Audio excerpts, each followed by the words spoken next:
Hello everyone, so welcome back to my channel. Definitely आज की video हमारी third part होने वाली है ट्रेडिंग से रिलेटेड। ठीक है, सो फर्स्ट 2 पार्ट जिन्होंने नहीं देखा वो डेफिनेटली देख लेना। तो आज की वीडियो में हम लोग कुछ स्ट्रैटेजी से रिलेटेड सारी चीज़ों को कवर करेंगे। ठीक है, लास्ट की कुछ वीडियो में हम लोग साइकोलॉजी के ऊपर बात करी थी। आज की वीडियो हम लोग कंप्लीट ट्रेडिंग स्ट्रैटेजीज के ऊपर डिस्कस करेंगे। ठीक है, तो जो लोग नहीं जानते, हम लोग बेसिकली 90 डे ट्रेडिंग चैलेंज के ऊपर डिटेल वीडियो प्लान करें। ठीक है, तो आज हमारी तीसरी वीडियो है। सो होपफुली ये वीडियो पसंद आ रही होगी, तो कंटिन्यू करते हैं आगे। सो ट्रेडिंग स्ट्रैटेजी में सबसे इंपॉर्टेंट पहला रूल होता है क्लियर एज होना, यानी कि a clear edge is a tested strategy, don't trade on guess और इमोशंस। तो लास्ट वीडियो में मैंने ऑलरेडी कवर किया था कि ट्रेडिंग साइकोलॉजी के ऊपर जहाँ बात आती है, जो भी आप ट्रेड लेते हो उसमें अगर आपका इमोशंस इंक्लूड होता है, ग्रीड इंक्लूड होता है, फियर इंक्लूड होता है, तो इन दैट केस तुम बेसिकली एक प्रॉफिटेबल ट्रेडर जर्नी नहीं स्टार्ट कर सकते। द मोस्ट इंपॉर्टेंट थिंग कि तुम्हारी स्ट्रैटेजी जो होनी चाहिए वो टेस्टेड होनी चाहिए, उसमें तुम्हें क्लियर एज होना चाहिए। सो सेकंड पॉइंट है, your strategy should be back tested and proven to have statistical advantage over time.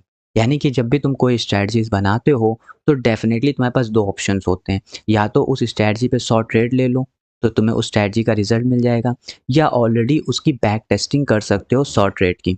सो तुम्हारे पास दो एग्जाम्पल्स होते हैं। द मोस्ट इंपॉर्टेंट थिंग कि तुम कोई भी स्ट्रैटेजी फाइंड कर रहे हो तो उसके ऊपर 100 ट्रेड लेना ज़्यादा बेटर है एज कम्पेयर देन कि उसकी हम बैक टेस्टिंग करें। क्योंकि 100 ट्रेड्स बैक टेस्टेड करने से बजाय 100 ट्रेड तुम उसको ट्रेड में लोगे तो वो ज़्यादा तुम्हें एडवांटेज प्रोवाइड करेगा। Now stick to one, find one strategy that works for you. यानी कि दैट इज़ वेरी इंपॉर्टेंट कि कभी कभी क्या होता है कि हम 2 ट्रेड लेते हैं, 3 ट्रेड लेते हैं और उसमें क्या होता है हमारा स्टॉप लॉस हिट हो जाता है उस स्ट्रैटेजी पे, तो हम लोग क्या करते हैं, तुरंत अपनी स्ट्रैटेजीज को चेंज कर देते हैं। That is not important. जब भी आप किसी स्ट्रैटेजी को बना रहे हो तो उसी स्ट्रैटेजी पर टिके रहो। एक स्ट्रैटेजी अगर तुमने 100 ट्रेड ले लिया तो you become profitable. That is very important, क्योंकि मैक्सिमम लोग क्या करते हैं कि उस स्ट्रैटेजी को जो बनाते हैं उस पर टिके नहीं रहते हैं, यानी कि वो हर बार स्ट्रैटेजी को चेंज करते हैं। तो that is not important. You have to make one strategy and works on you. ठीक है, it could be based price action, moving averages और support and resistance. So what does it means? It simply means अगर आपने कोई strategy बनाई है, उसकी सबसे पहले आप 100 ट्रेड लो उसके ऊपर, यू गेट अ रिजल्ट कि ये स्ट्रैटेजी कैसा परफॉर्म करती है। अब वो स्ट्रैटेजी होती कैसी, तो या तो आप प्राइस एक्शंस के बेस पे ट्रेड लो, या मूविंग एवरेजेस के बेस पे, या सपोर्ट रेसिस्टेंस के बेसिस पे। तो it could be anything, but important है कि कोई भी एक स्ट्रैटेजी अगर बना ली उस पर स्ट्रिक रहो, उस पर 100 ही ट्रेड लेना है, कोई रैंडम ट्रेड नहीं अलाउड है। तो would you bat on a game if you don't know the rule? Definitely, अगर तुम किसी रूल के बारे में नहीं जानते किसी गेम के, तो उस पे तुम काम नहीं कर सकते। अगर तुम्हें चेस खेलना नहीं आता तो डेफिनेटली तुम उस चेस में नहीं बैठोगे, क्योंकि तुम्हें आगे ना उसके रूल पता है, ना उसके रूल पता है, ना उसके सेटअप पता है कैसे काम होता है। तो वो गेम खेलना तुम्हारे लिए एक अनएथिकल हो गया। सेम ट्रेडिंग है, if you don't know the edge of the trading, if you don't know the strategy, then you don't make a profit in trading. So that is very important. What is the first rule?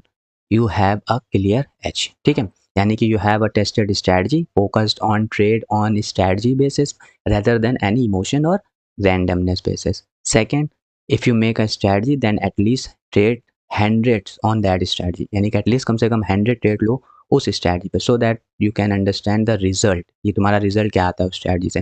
Because जितना ज़्यादा आप statistical होते जाओगे अपनी trading को लेके, अपनी strategy को लेके, डेटा को लेके, उस स्ट्रैटेजी का उतना ज़्यादा तुम्हें वो एडवांटेज ओवर टाइम देगा। ठीक है, most important, work on one strategy and follow that strategy.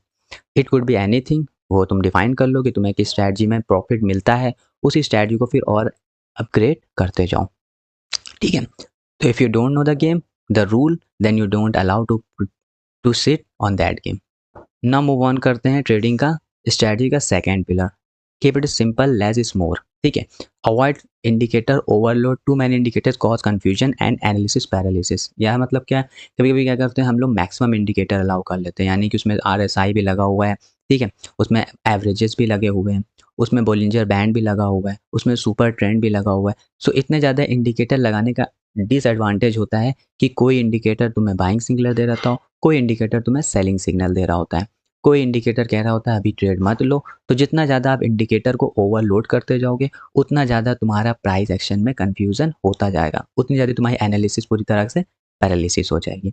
तो एक इंडिकेटर या मैक्सिमम 2 इंडिकेटर ही सफिशिएंट होते हैं, उन्हीं पे आप बेसिकली ट्रेड लो ताकि तुम उस इंडिकेटर को और ज़्यादा एडवांटेज उसका ले सको, उसमें और ज़्यादा तुम सेटअप और ज़्यादा अपग्रेड कर सको। They often conflicting signal, that is very important. वही मैं कह रहा हूँ कि if you take so much indicator overloaded तो वो कॉन्फ्लिक्टिंग सिग्नल देंगे। एक इंडिकेटर बाइंग, एक इंडिकेटर सेलिंग, एक इंडिकेटर कह रहा है वेट करो, सो कॉन्फ्लिक्ट हो जाएगा, तुम कभी ट्रेड ले ही नहीं पाओगे और maximum time you take a trade in wrong direction. Third, focus on clarity. A clear chart help use the price action, यानी कि जितना ज़्यादा आप चार्ट को क्लियर रखोगे, एक दो इंडिकेटर के साथ काम करोगे, उतना ज़्यादा प्राइस एक्शंस को क्लियरली देख पाओगे, उतना ज़्यादा हम प्राइस एक्शन को अच्छे से समझ पाएंगे। तो सो much indicator is a paralysis indicators. Master one two indicator that truly complement your strategy. Very important कि एक दो इंडिकेटर लो, उसी पे मैक्सिमम काम करो सो दैट तुम इस स्ट्रैटेजी में मास्टर कर सको। Simplicity lead to faster and more confident in decision. तो जितना ज़्यादा सिंप्लीफाइड रखोगे अपने चार्ट को विद लेस इंडिकेटर वन और मोर, उतना ज़्यादा तुम्हारा कॉन्फिडेंट आएगा पर्टिकुलर डिसीजन लेने में। सो नाउ यू अंडरस्टैंड कि इंडिकेटर का जितना ज़्यादा ओवरलोड करोगे उतना ज़्यादा तुम्हें कॉन्फ्लिक्टिंग सिग्नल देगा, ठीक है। तो जितना क्लीन चार्ट रखोगे उतना ज़्यादा तुम्हें प्राइस एक्शन को क्लियरली विजिबल कराएगा। तो मैक्सिमम एक दो इंडिकेटर इज सफिशिएंट। जितना ज़्यादा सिंप्लिसिटी रखोगे उतना ज़्यादा तुम्हें डिसीजन में कॉन्फिडेंस आएगा, उतना ज़्यादा तुम ट्रेड में कॉन्फिडेंट हो पाओगे। मूव ऑन करते हैं। सो फर्स्ट स्लाइड में हमने देखा कि तुम्हारे पास एक क्लियर स्ट्रैटेजी होनी चाहिए, ठीक है। विदाउट स्ट्रैटेजी तुम्हें ट्रेड नहीं लेना है, जब तक कि सेटअप नहीं बने, जब तक कि ट्रेड नहीं लेना है। फिर सेकंड पार्ट में यानी सेकंड स्लाइड में हम लोगों ने देखा कि बेसिकली तुम्हारे पास अगर स्ट्रैटेजी है और अगर तुम ज़्यादा इंडिकेटर यूज़ कर रहे हो तो भी तुम्हारे लिए नुकसानदायक है, ठीक है। तुम्हें एक दो इंडिकेटर ही सफिशिएंट होना पड़ेगा। अब तीसरी स्लाइड में हम लोग समझते हैं कि कंसिस्टेंसी क्या होती है, यानी कि हम किसी चीज़ को भी मास्टर कर सकते हैं अगर हम कंसिस्टेंटली उसको फॉलो करेंगे। यानी consistency is not about winning every trade, यानी कि हमें हर ट्रेड में विन होने की जरूरत नहीं है। No one in trading have 100% probability of profit, ठीक है। किसी को भी 100% की प्रोबेबिलिटी ऑफ प्रॉफिट नहीं होती है। तो हर ट्रेड में अगर तुम प्रॉफिट ढूंढने जाओगे तुम प्रॉफिटेबल नहीं हो पाओगे।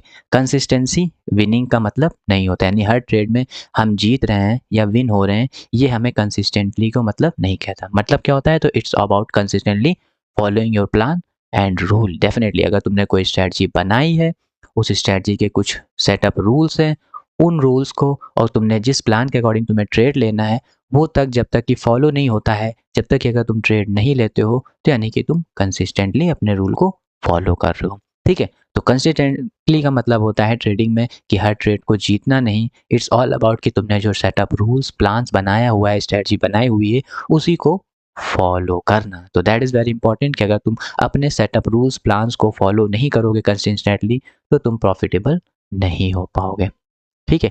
एक ही स्ट्रैटेजी को पकड़ो और उसी को मास्टर करो, ठीक है। कहते नहीं कि अगर तुम्हें एक स्ट्रैटेजी आती है उसमें तुमने 100 बार ट्रेड ले रखा है तो डेफिनेटली तुम उसमें बेस्ट हो गए, रेदर देन तुम 100 स्ट्रैटेजीज पे 100 अलग अलग ट्रेड ले रहे हो। तो वेरी इंपॉर्टेंट कि कम से कम अपनी एक स्ट्रैटेजी बनाओ और उसी को मास्टर करते हुए चलो। अंडरस्टैंड एवरी एस्पेक्ट, यानी कि उस स्ट्रैटेजी के तुम्हें एस्पेक्ट ही पता होना चाहिए, यानी कि विन क्या है, इसमें लॉसेस कितने होते हैं, उसका बिहेवियर क्या है डिफरेंट मार्केट में, यानी कि बुल मार्केट में वो तुम्हारी स्ट्रैटेजी कैसा परफॉर्म करती है, बियर मार्केट में तुम्हारी स्ट्रैटेजी कैसा परफॉर्म करती है, साइडवेज मार्केट में तुम्हारी स्ट्रैटेजी कैसा परफॉर्म करती है। तो हर डिफरेंट मार्केट के एस्पेक्ट में तुम्हें वो स्ट्रैटेजी के एस्पेक्ट पता होने चाहिए, वो उसका विन रेट क्या होता है और उसमें कितना रिस्क रिवॉर्ड होता है, रेशियो कितना लॉस लेना पड़ता है, कितना रिवॉर्ड देता है वो स्ट्रैटेजी। तो ऐसे तुम्हें उस स्ट्रैटेजी को ही मास्टर करना पड़ेगा। रिपीटिशन बिल्ड्स स्किल, यानी कि जितना ज़्यादा तुम उस स्ट्रैटेजी को रिपीट करते जाओगे अपनी ट्रेडिंग में उतना ज़्यादा तुम स्किलफुल ट्रेडर बन जाओगे उस स्ट्रैटेजी के अराउंड।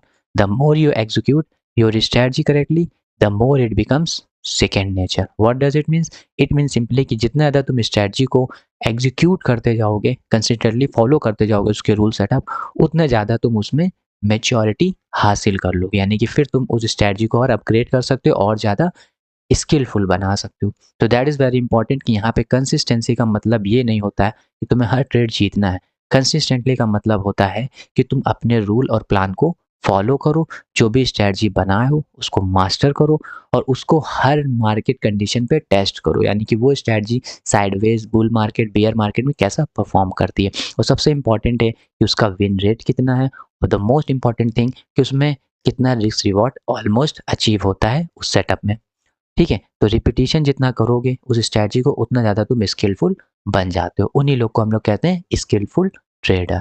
सो मूव ऑन करते हैं और समरी को हम लोग समझते हैं आज के थर्ड पार्ट ट्रेडिंग चैलेंज में। तो सबसे इंपॉर्टेंट आज के पार्ट में क्या था कि अपनी एक टेस्टेड स्ट्रैटेजी फाइंड आउट करो। डोंट ट्रेड ब्लाइंडली, जैसे मैंने ऑलरेडी बता रखा है कि जहाँ साइकोलॉजी आती है, इमोशंस आते हैं, वहाँ पे तुम ट्रेडफुल ट्रेडर एक अच्छे नहीं बन सकते। कहीं पे भी ब्लाइंडली ट्रेड करना जस्टिफाई नहीं करता एक प्रॉफिटेबल ट्रेडर को। सबसे इंपॉर्टेंट है कि तुम जो भी स्ट्रैटेजी एक बनाओ उसको टेस्ट करते करते उसकी स्ट्रैटेजी को इतना मास्टर कर लो कि तुम आँख बंद करके भी जैसे कोई बोल दे कि ये सेटअप बन रहा है, तुम ट्रेड एग्जीक्यूट कर दो। वहीं से तुम एल्गो की तरफ भी शिफ्ट हो सकते हो। तो मैक्सिमम लोग जो बड़े फंड हो जाते हैं वो एल्गो की तरफ जाते हैं। क्यों? क्योंकि वो ऑलरेडी स्किल में मास्टर हो चुके होते हैं एक स्ट्रैटेजी पे। ठीक है? तो तुम्हें अब से जब भी ट्रेड लेना पड़ेगा तो हमेशा याद रखो कि तुम एक स्ट्रैटेजी बनाओ, उस स्ट्रैटेजी पर ही ट्रेड लेना है। कभी भी वो स्ट्रैटेजी ना बने, वो रूल ना बने का उस समय ट्रेड मत लो। दूसरा सबसे इम्पोर्टेंट पड़ा कि सिंपल जितना रख पाओ रखो। ज़्यादा इंडिकेटर करोगे तो कॉम्प्लेक्सिटी और कन्फ्यूज़न क्रिएट करेगा। एक दो इंडिकेटर सपोर्ट रेसिस्टेंस लो या कोई इंडिकेटर लो, उसके अकॉर्डिंग या ट्रेंड लाइन लो, उसके अकॉर्डिंग ही ट्रेड लो। जब तक कि एक स्ट्रैटेजी फिक्स नहीं करोगे कभी भी तुम प्रॉफिटेबल ट्रेडर नहीं बन पाओगे। और सबसे इम्पॉर्टेंट है कि उसी स्ट्रैटेजी पर कंसिस्टेंटली रूल को फॉलो करो और उस स्ट्रैटेजी को मास्टर करते जाओ। यानी कि जितना ज़्यादा तुम परफेक्ट हो जाओगे उस स्ट्रैटेजी में, जब तक कि तुम उस चीज़ को और रिपीटिंग करते जाओगे। तो this 3 pillars form a solid foundation of successful trading. So आज की वीडियो में भी हम लोग ने तीनों तीसरे पार्ट में कवर किया कुछ 3 इंपॉर्टेंट थिंग। पहली इंपॉर्टेंट थिंग कि हमारे पास एक क्लियरली स्ट्रैटेजी होनी चाहिए, बिना स्ट्रैटेजी से ट्रेड नहीं लेना है। दूसरा, ज़्यादा इंडिकेटर या ज़्यादा चार्ट पे ड्रॉ करके तुम कॉम्प्लेक्सिटी बढ़ा रहे हो। तीसरा, अपने स्ट्रैटेजी को कंसिस्टेंटली अपने रूल को जो भी बनाया है उसको फॉलो करना है। तो focus on mastering these fundamental rather than chasing every new start. भाई मैं कह रहा हूँ कि स्ट्रैटेजी को चेस करने की बजाय जो तुमने मैंने ये 3 चीज़ें बताया है, इसी को रूल को फॉलो करो। ठीक है? तो आज की वीडियो होपफुली पसंद आई होगी। तीसरा पार्ट है, नेक्स्ट पार्ट में हम लोग फोर्थ पार्ट कवर करेंगे। तो इस जर्नी के साथ जुड़ना चाहते हो तो सब्सक्राइब कर देना, और अगर वीडियो पसंद आई तो वीडियो को लाइक भी कर देना, और कोई तुम्हारा दोस्त ट्रेडर है तो उसको ये वीडियो शेयर भी कर देना। ठीक है? तो होपफुली आज तीसरा पार्ट तुम्हें अच्छा लगा। मिलते हैं नेक्स्ट वीडियो में एक और नए पार्ट के साथ। Till then bye.